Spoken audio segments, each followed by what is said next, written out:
नमस्कार सम्पूर्णमा। आज चाहिँ स्रग्दरा छन्दको कविता लिएर आएको छु। रचयिता आदरणीय दाइ दलसाई ठकुरी। शीर्षक जिन्दगी। यसरी सुरु हुन्छ। धेरै हुन्छन् चुनौती तर पनि पथमा ढङ्गले चल्नु पर्छ। हावाको रूप जस्तै फरक समयको चालमा छल्नु पर्छ। हाम्रो साह्रै अनौठो सुख दुःखसितको साँध हो जिन्दगानी।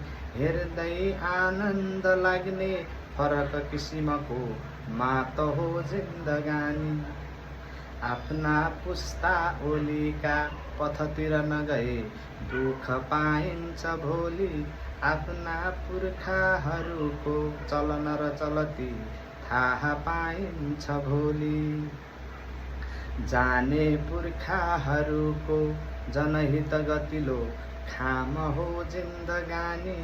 यस्तै यस्तै कुराको सममिलन हुने नाम हो जिन्दगानी। यस्तै यस्तै कुराको सममिलन हुने नाम हो जिन्दगानी। धेरै जान्छन् विदेशी जगतिर अहिले कामको खोज गर्न।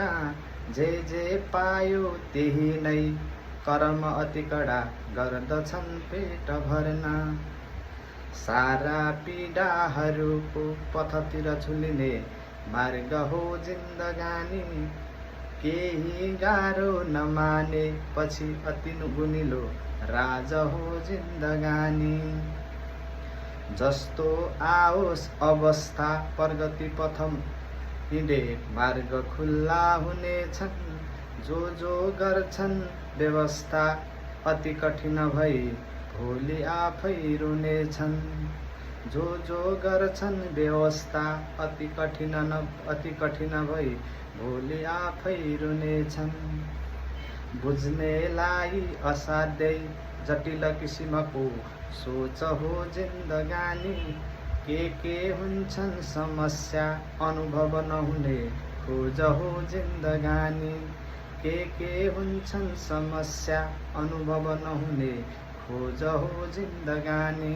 हस्, धन्यवाद।